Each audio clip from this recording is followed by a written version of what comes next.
উপস্থিত সম্মানিত মুসল্লিয়ানে কেরাম, সবার প্রতি অন্তরের অন্তরস্থল থেকে আমার সালাম গ্রহণ করুন। আসসালামু আলাইকুম ওয়া রাহমাতুল্লাহ। আল্লাহ রাব্বুল আলামিনের দরবারে লক্ষ কোটি শুকরিয়া জানাই। মহান রাব্বুল আলামিন আপনাকে আমাকে দুনিয়ার সমস্ত কাজ কাম ফেলে, দুনিয়াবি সমস্ত যায় ঝামেলা ফেলে রেখে আজকের এই বেহেশতের বাগানে আসার এবং বসার তৌফিক দান করেছেন। এর শুকরিয়া সবাই আদায় করুন। সবাই বলেন আমার আলহামদুলিল্লাহ। সম্মানিত মুসল্লিয়ানে কেরাম, নওজওয়ানে আযম, ছাত্র ভাইয়েরা, ছোট ছোট সুনামণিরা, আজকের এই মাহফিল একটি বরকতময় মাহফিল। আমি পবিত্র কোরআনের একটি আয়াত তেলাওয়াত করেছি। এই আয়াতের বিষয়ে মাহফিলের শুরুতেই দু একটি কথা বলতে চাই। মহান আল্লাহ রাব্বুল আলামিনের কাছে ফরিয়াদ যেন রাব্বুল আলামিন দুই একটি কথা বলার এবং আপনি আমাকে সবাইকে শোনার তৌফিক দান করেন। ওমা তৌফিকি ইল্লা বিল্লাহ। খাসিলা পশ্চিমপাড়া কেন্দ্রীয় জামে মসজিদ ও পীরে কামিল হযরত হাসমত শাহ রহমতুল্লাহি ও এলাকার মুর্দিগানদের ইসালে সওয়াব উপলক্ষে বার্ষিক ইসলামিক সুন্নি মহাসম্মেলন। উক্ত সুন্নি মহাসম্মেলনের সভাপতিত্ব করবেন জনাব অ্যাডভোকেট রেজাউল ইসলাম চৌধুরী সাহেব, যুক্তরাজ্য প্রবাসী। সভাপতিত্ব করবেন জনাব মোহাম্মদ আব্দুল লতিফ চৌধুরী সাহেব। সভাপতিত্ব করবেন জনাব মোহাম্মদ আব্দুল সত্তার সাহেব। আজকের মাহফিলের সম্মানিত প্রধান অতিথি আন্তর্জাতিক খ্যাতি সম্পন্ন মুফাসসিরে কোরআন, মুফতি আজম হযরতুল আল্লামা আবু তাইয়িব মোহাম্মদ নুরুদ্দিন জঙ্গি সাহেব হবিগঞ্জ, এবং আরো মেহমান বন্ধু আমাদের মাহফিলে আসবেন। আরো স্থানীয় উলামায়ে কেরাম নসিহত পেশ করবেন। আল্লাহ রাব্বুল আলামিন আমাদের মাহফিলের শুরু থেকে শেষ পর্যন্ত সুন্দর এবং সুশৃঙ্খল ভাবে মাহফিলকে সম্পন্ন করার তৌফিক দান করুন। সবাই বলুন এবার আমিন। আল্লাহ রাব্বুল আলামিন কবুল করুন। সম্মানিত মুসল্লিয়ানে কেরাম, যদিও সময় কম, তাই আমি আমার মূল বিষয়ের উপর চলে যেতে চাই। আমি যে মহান আল্লাহ রাব্বুল আলামিন যে মহান কিতাব পবিত্র কোরআন শরীফ, মহাগ্রন্থ পবিত্র কোরআন শরীফ নাজিল করেছেন, সেই কোরআন শরীফের একটি আয়াত তেলাওয়াত করেছিলাম। সূরা আল ফাজরের 27 থেকে 29 নম্বর আয়াত তেলাওয়াত করেছিলাম।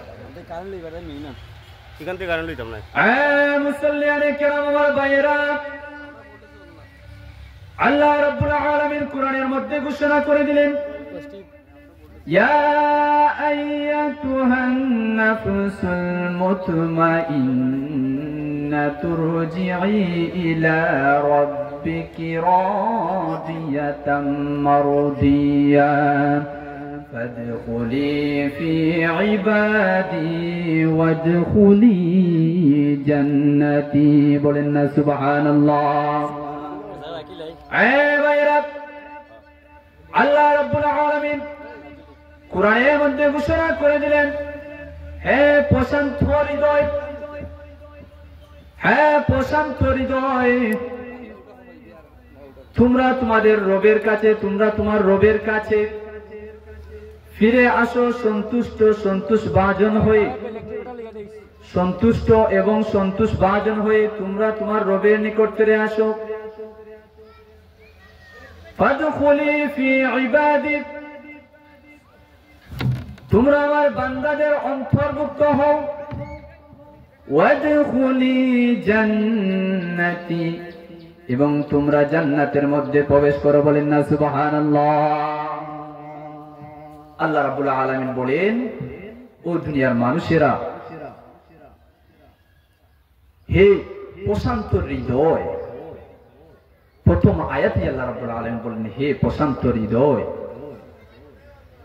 যারা প্রশান্ত হৃদয়ের অধিকারী, হৃদয় কখন প্রশান্ত চিত্ত হবে, কখন হৃদয় প্রশান্ত হবে, নরম হবে, পবিত্র হৃদয় কখন হবে? পবিত্র হৃদয়, যদি হৃদয়কে পবিত্র করতে হয় তাহলে আপনাকে আমাকে আল্লাহ রাব্বুল আলামিনের জিকিরের মধ্যে মশগুল থাকতে হবে।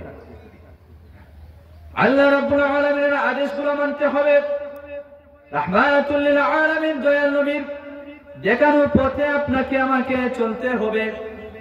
যদি আপনি দুনিয়ার জমিনে আল্লাহ রাব্বুল আলামিনের আদেশ গুলা মেনে চলতে পারি, নবী করিম সাল্লাল্লাহু আলাইহি সাল্লামের দেখানো পথে আমরা চলতে পারি, তাহলে আপনার আমার হৃদয়টা প্রশান্ত হয়ে যাবে, আপনার আমার হৃদয়ের কল্ব, হৃদয়গুলা পবিত্র হয়ে যাবে। আর যে ব্যক্তি পবিত্র হৃদয় নিয়ে কবরের মধ্যে যাবে, ওই ব্যক্তির জন্য আল্লাহ রাব্বুল আলামিন ঘোষণা করে দিলেন, ওই ব্যক্তির জন্য আল্লাহ রাব্বুল আলামিন জান্নাতের ঘোষণা করে দিয়েছেন। বলেন না সুবহানাল্লাহ। আজকের এই মাহফিল, এই মাহফিলকে জান্নাতের বাগান বলে ঘোষণা করা হয়েছে। এই মাহফিলে আপনি আমি যদি আসি, এই মাহফিলে আসার কারণে আমরা আল্লাহ রাব্বুল আলামিনের জিকির পড়ব, জিকির শুনবো, কুরআনের ব্যাখ্যা বিশ্লেষণ শুনবো, হাদিস শরীফের ব্যাখ্যা বিশ্লেষণ শুনবো, এবং সেই অনুযায়ী নিজেদের জীবনকে পরিচালনা করব, গঠন করব। যদি সেইভাবে আপনি আমি আমাদের জীবনকে গঠন করতে পারি, তাহলেই আপনার আমার জান্নাতের ঘোষণা দিয়েছেন। এই বাগানকে জান্নাতের বাগান বলে ঘোষণা করলেন। বাগানে আমার দলিল ছাড়া কোনো কথা কেউ বিশ্বাস করতে চায় না। এই বাগানকে কিভাবে জান্নাতের বাগান বলে ঘোষণা করলেন? দলিল বাবাজান, দলিল গ্রহণ করুন। বুখারী শরীফের 6408 নম্বর হাদিসের মধ্যে হযরতে আবু হুরায়রা রাদিয়াল্লাহু তাআলা আনহু থেকে বর্ণিত, তিনি বলেন, আল্লাহ রাসূল সাল্লাল্লাহু আলাইহি ওয়াসাল্লাম ইরশাদ করেছেন, ও দুনিয়ার মানুষেরা, একদল ফেরেশতারা দুনিয়ার জমিনের মধ্যে প্রতিদিন সকাল বেলা ফজরের পর বাহির হন। আল্লাহ রাব্বুল আলামিনের জিকির কোন জায়গার মধ্যে হচ্ছে, আল্লাহ রাসূলের সম্মান কোন জায়গার মধ্যে গাওয়া হচ্ছে, ওই জায়গাকে খুঁজে তারা বাহির হন। একদল ফেরেশতারা প্রতিদিন সকাল বেলা ফজরের পর তারা বাহির হন, বিকাল পর্যন্ত, সূর্য ডুবার আগ পর্যন্ত তারা খুঁজতে থাকেন। এমত অবস্থায় তারা যদি কোনো জায়গার মধ্যে দেখেন যে ওই জায়গার মধ্যে জিকিরের মাহফিল হচ্ছে, ওই জায়গার মধ্যে আল্লাহ রাব্বুল আলামিনের সম্মান আলোচনা হচ্ছে, রাসূল সাল্লাল্লাহু আলাইহি ওয়াসাল্লামের সম্মান আলোচনা হচ্ছে, ওই জায়গার মধ্যে সাথে সাথে ফেরেশতারা নূরের পর্দা তারা মাহফিলের চতুর্দিকে তারা আবৃত করে দেন। বলেন না সুবহানাল্লাহ। আল্লাহ রাব্বুল আলামিন ফেরেশতাদেরকে ডাক দেওয়ানো, আমার ফেরেশতারা, তোমরা এই জায়গাকে নূরের পর্দা দ্বারা কেন আবৃত করে আছো? যদিও ফেরেশতাদের চেয়ে ভালো আল্লাহ রাব্বুল আলামিন জানেন, তারপরেও কেন ফেরেশতাদেরকে প্রশ্ন করেন? ফেরেশতাদেরকে প্রশ্ন করার একটি কারণ হচ্ছে, আল্লাহ রাব্বুল আলামিন ফেরেশতাদেরকে সাক্ষী রেখেন, আমার বান্দারা দেখো যে মাহফিল সাজাইলো, আমার বান্দারা দেখো যে ইবাদতের জায়গা সাজাইলো, জিকিরের মজলিস সাজাইলো, এই বিষয়ে কাল কিয়ামতের দিন হাসরের মাঠের মধ্যে যেন ফেরেশতারা সাক্ষী স্বরূপ থাকে, তাই ফেরেশতাদেরকে আল্লাহ রাব্বুল আলামিন সাক্ষী রাখেন। আল্লাহ রাব্বুল আলামিন জিজ্ঞেস করলেন, ও ফেরেশতারা, তোমরা এই জায়গাকে নূরের পর্দা দ্বারা আবৃত করে রাখলা কেন?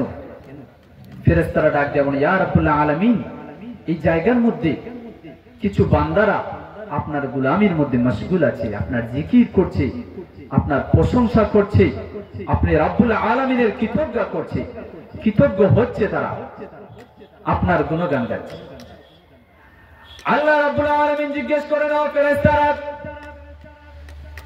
তারা মাহফিলের মধ্যে আমার গুণগান গায়, তারা কি চায়?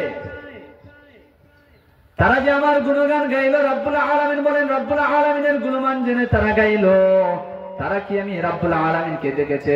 ফেরেশতারা বলে, না রব্বুল আলামিন, আল্লাহর কসম আপনাকে তারা দেখে নাই। ওগো রব্বুল আলামিন, আপনাকে তারা কখনো দেখতে পারে নাই।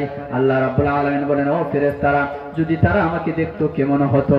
ফেরেশতারা ডাক দিয়ে বলে, ইয়া রব্বুল আলামিন, তারা যদি আপনাকে দেখতে পারতো, আপনার বান্দারা যদি একবার আপনাকে দেখতো, কিয়ামতের আগ পর্যন্ত, মৃত্যুর আগ পর্যন্ত ওই বান্দা শুধু আপনার দিকেই তাকিয়ে থাকতো।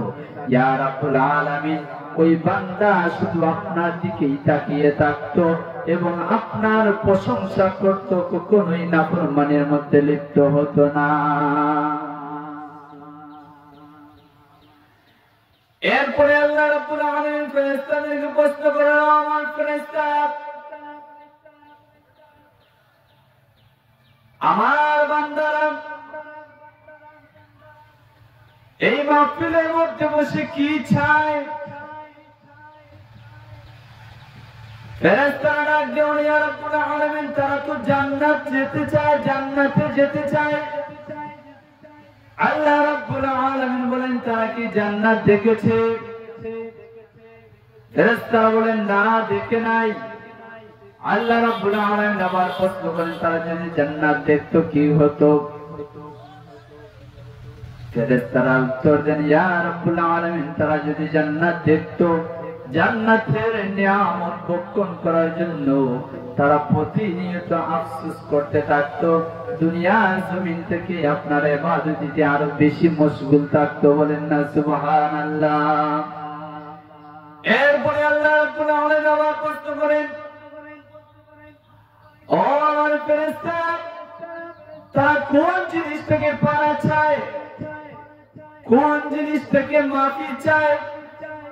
আল্লাহ রাব্বুল আলামিন ফেরেশতাদেরকে প্রশ্ন করলেন। ফেরেশতারা ডাক দিয়ে বলে, ইয়া রাব্বুল আলামিন, তারা জাহান্নাম থেকে মাফি চায়। আল্লাহ রাব্বুল আলামিন বলেন, ও আমার ফেরেশতারা, তারা কি জাহান্নাম দেখেছে? ফেরেশতারা ডাক দিয়ে বলে, রাব্বুল আলামিন, তারা তো জাহান্নাম দেখে নাই। আল্লাহ রাব্বুল আলামিন আবার প্রশ্ন করেন, তারা যদি জাহান্নাম দেখতো কেমন হতো? ফেরেশতারা জবাব দেন, ইয়া রাব্বুল আলামিন, জাহান্নামের ভয়াবহ শাস্তি যদি আপনার বান্দারা দেখতো, কিয়ামতের আগ পর্যন্ত, মৃত্যুর আগ পর্যন্ত আপনার কোন বান্দারা নাফরমানির মধ্যে লিপ্ত হতো না। এরপর আল্লাহ রাব্বুল আলামিন বলেন, ও আমার ফেরেশতারা, এই জামাতের মধ্যে যত মানুষ এসে উপস্থিত হয়েছে, তুমি সবাইকে সবার নামটা নেকেরা আমি আল্লাহ রাব্বুল আলামিন সবাইকে ক্ষমা করে দিয়েছে। বলেন না সুবহানাল্লাহ।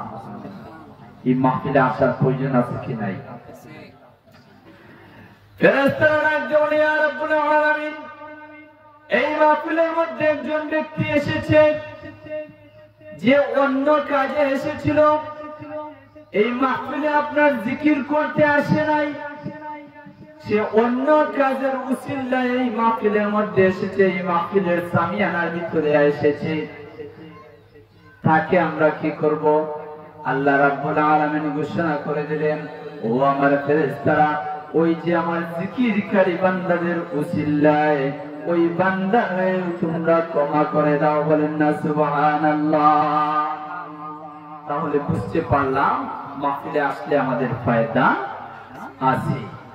এই হচ্ছে, যদি কোনো ব্যক্তি কোন কাজেই মাহফিলের মধ্যে এসে ঢুকে যান, তিনি মাহফিলের ওয়াজ শুনতে আসেন নাই, কিন্তু এমনি কাজে আসছেন, এমন অবস্থায় মাহফিলের মধ্যে যে আল্লাহওয়ালা বান্দারা থাকবেন, জিকিরকারী বান্দাদের থাকবেন, তাদের উসিলায় আল্লাহ রাব্বুল আলামিন ওই বান্দাকেও মাফ করে দিবেন। বলেন না সুবহানাল্লাহ।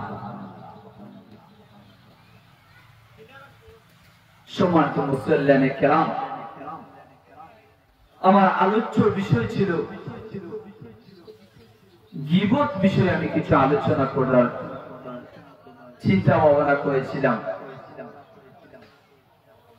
মাহফিলে আসার সম্পর্কে বরকতের বিষয়ে সামান্যতম আলোচনা করলাম। এই মাহফিলকে যে জান্নাতের বাগান বলে ঘোষণা দেওয়া হয়েছে, বুখারী শরীফের হাদিস থেকে তার দলিল আমি দিলাম।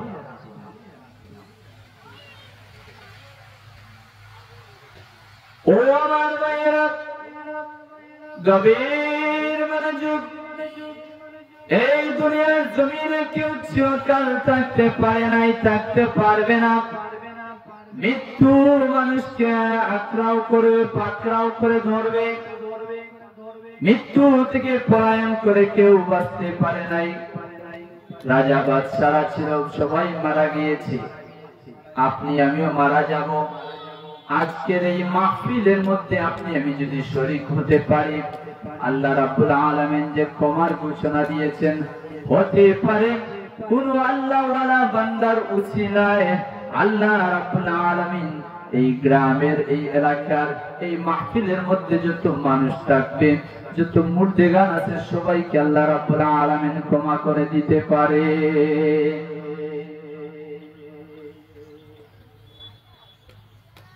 সূরা আন-নূরের মধ্যে আল্লাহ রাব্বুল আলামিন ঘোষণা করে দিলেন, ইয়াউমা তাশহাদু আলাইহিম আলসিনাতুহুম ওয়া আইদিহিম ওয়া আরজুলুহুম বিমা কানু ইয়ামালুন। আল্লাহ রাব্বুল আলামিন ঘোষণা করে দিলেন, যেদিন তোমাদের বিরুদ্ধে সাক্ষ্য দেবে তোমাদের জিহ্বা, তোমাদের হাত এবং তোমাদের পা, তোমাদের কৃতকর্ম সম্বন্ধে আল্লাহ রাব্বুল আলামিন কুরআনের মধ্যে ঘোষণা করে দিয়ে বান্দাদের সতর্ক করে দিয়ে বলেন, ইয়াউমা তাশহাদু আলাইহিম আলসিনাতুহুম ওয়া আইদিহিম ওয়া আরজুলুহুম বিমা কানু ইয়ামালুন। যেদিন তোমাদের বিরুদ্ধে সাক্ষ্য দেবে তোমাদের জিহ্বা, তোমাদের হাত এবং তোমাদের পা, তোমাদের কৃতকর্ম সম্বন্ধে, ওই কঠিন দিনের কথা স্মরণ করার জন্য আল্লাহ রাব্বুল আলামিন কুরআনের মধ্যে ঘোষণা করলেন, যেন আমরা আমাদের জিহ্বা দ্বারা মানুষকে আঘাত না দেই, জিহ্বা দ্বারা ভুল না করি, জিহ্বার মাধ্যমে নাফরমানিতে যেন লিপ্ত না হই, জিহ্বার মাধ্যমে যেন গুনাহ না করি। জিহ্বার মাধ্যমে যে গুনাহটা বেশিরভাগ হয়ে থাকে তাই হচ্ছে গীবত। গীবতের গুনাহ সবচেয়ে বেশি জিহ্বার মাধ্যমে হয়ে থাকে। আমরা জিহ্বা দ্বারা মানুষের গীবত বেশি করে থাকি। গীবতের অনেক প্রকারভেদ আছে। মানুষ মুখ দ্বারা, হাত দ্বারা, ইশারা দ্বারা এবং লেখার মাধ্যমেও মানুষ মানুষের গীবত করে। আর গীবত এমন একটি ভয়ঙ্কর গুনাহ, সেই বিষয়ে কিছু সময়ের মধ্যে আলোচনা আসছে।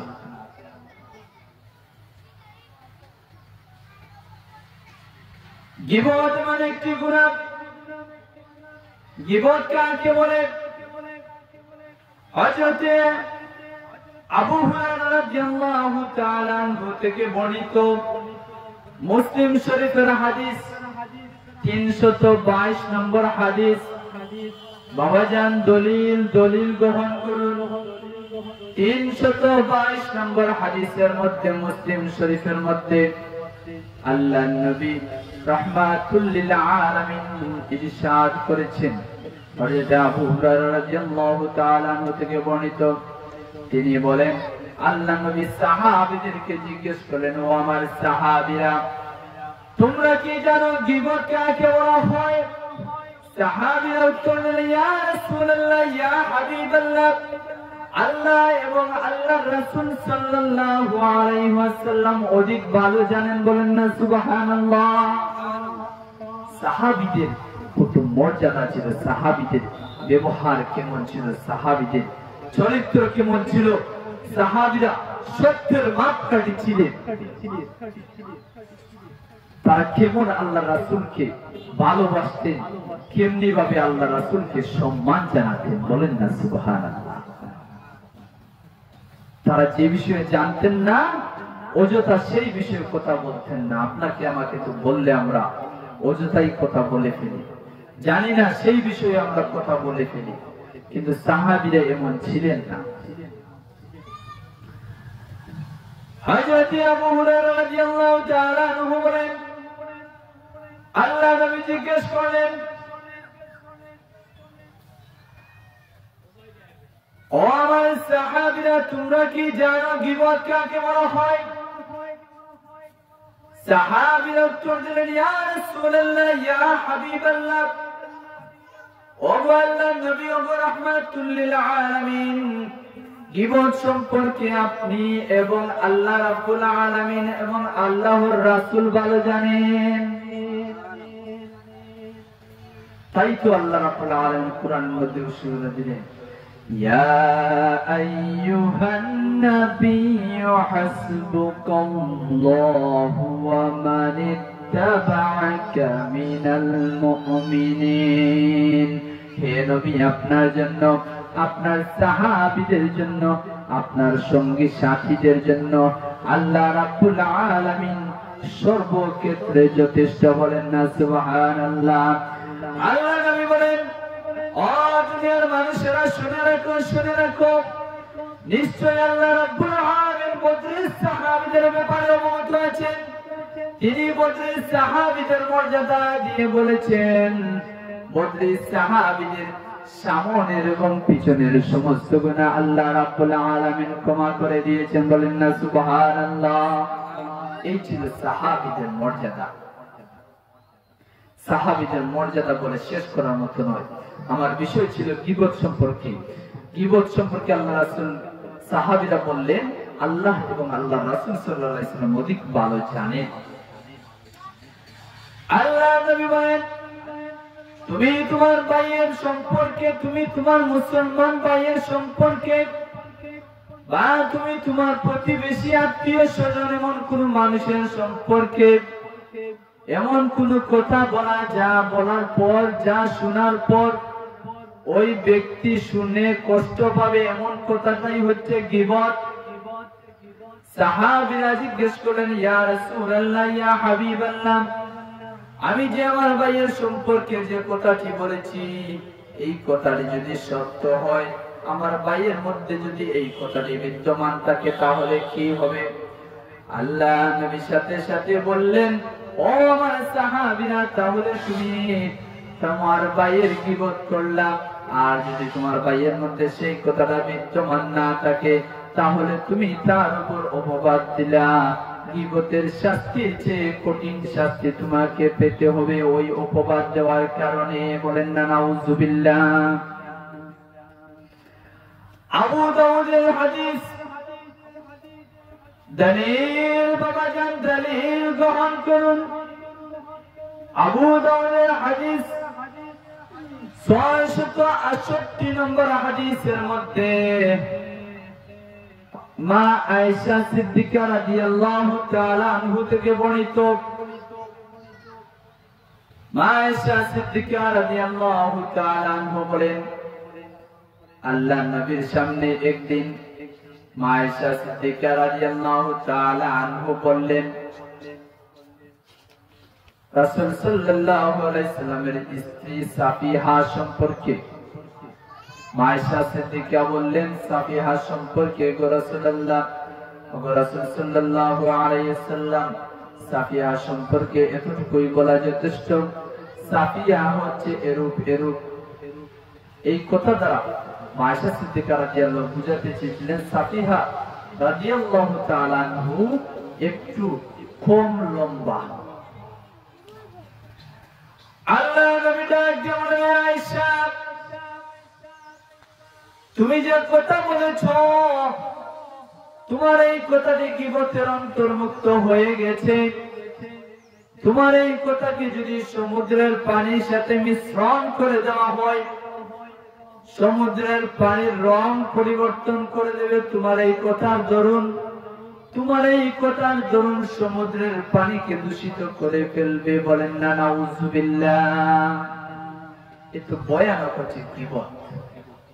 সাধারণ একটি কথা আপনি আমি সাধারণ মনে করি, আসলে কথাটি সাধারণ নয়।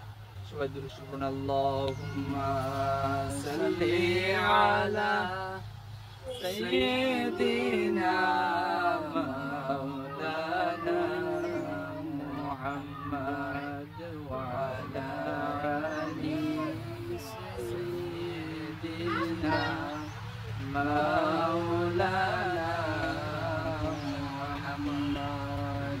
সম্মানিত মুসলিয়ানে কেরাম, আমরা আলোচ্য বিষয় ছিল গীবত সম্পর্কে, গীবতের ভয়াবহতা সম্পর্কে, গীবত কাকে বলে এবং গীবতকারীর শাস্তি কেমন হতে পারে। আদাবুল মুফরাদ হাদিস নম্বরে 256 নম্বর হাদিসের মধ্যে হযরত জাবের রাদিয়াল্লাহু তাআলা আনহু থেকে বর্ণিত, তিনি বলেন, আল্লাহ রাসূল সাল্লাল্লাহু আলাইহি সাল্লামের সাথে আমরা একটি জায়গা দিয়ে পথ অতিবাহিত করলাম। এমত অবস্থায় আমরা দেখতে পাইলাম ওই জায়গার মধ্যে দুইটি কবর, এবং আল্লাহ রাসূল ওই জায়গার মধ্যে দাঁড়িয়ে বললেন, এই যে দুইটি কবর, ওই কবরের মধ্যে দুইটি ব্যক্তিকে শাস্তি দেওয়া হচ্ছে। আল্লাহ নবী বলেন, ও সাহাবীরা, এই কবরের মধ্যে দুইজন ব্যক্তির কবরের মধ্যে শাস্তি দেওয়া হচ্ছে। এই দুইজন কবরবাসীকে শাস্তি দেওয়ার কারণ একটি হচ্ছে, একজন ব্যক্তি গীবতকারী ছিল, যার কারণে তার কবরের মধ্যে ভয়াবহ শাস্তি হচ্ছে। অন্য আরেকটি কবরের মধ্যে যে শাস্তি হচ্ছে, ওই ব্যক্তি দুনিয়ার জমিনে থাকতে পেশাব করে প্রস্রাব করে পবিত্রতা অর্জন করত না, যার কারণে ওই ব্যক্তির কবরের মধ্যে আজ ভয়াবহ শাস্তি দেওয়া হচ্ছে, বলেন না নাউযুবিল্লাহ। আল্লাহ নবী আরেকটি হাদিসে হযরত জাবের রাদিয়াল্লাহু তাআলা আনহু থেকে বর্ণিত হয়েছে, মুসলিম শরীফে হাদিসটি বর্ণনা হয়েছে, আল্লাহ নবী রাহমাতুল লিল আলামিন একদিন একটি কবরের পাশ থেকে দুর্গন্ধ ছড়িয়ে পড়ল। সাহাবীদেরকে বললেন, ও আমার সাহাবীরা, তোমরা কি জানো এই মৃত ব্যক্তি দুর্গন্ধ কেন ছড়িয়ে পড়েছে?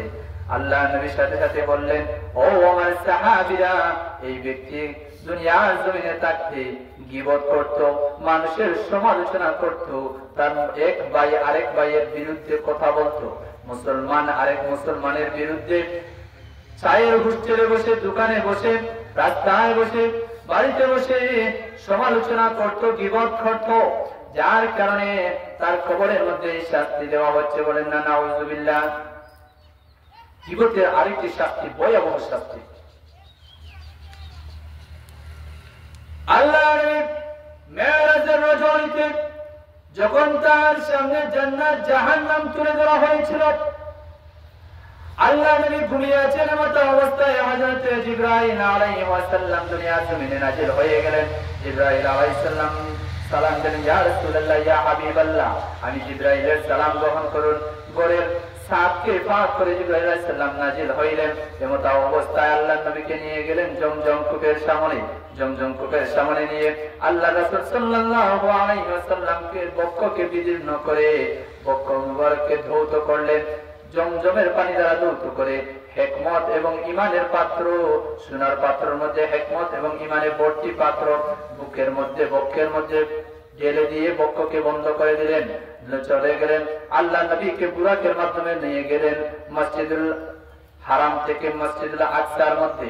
মসজিদুল আকসার মধ্যে যাওয়ার পর রাহমাতুল লিল আলামিন দেখেন হাজার হাজার নবী রাসূলগণ, আল্লাহ রাব্বুল আলামিন সৃষ্টির কোন থেকে যত নবী রাসূলগণকে দুনিয়ার জমিনে প্রেরণ করেছিলেন, সমস্ত নবী রাসূলগণের জমাত হয়ে গেল মসজিদুল আকসার মধ্যে।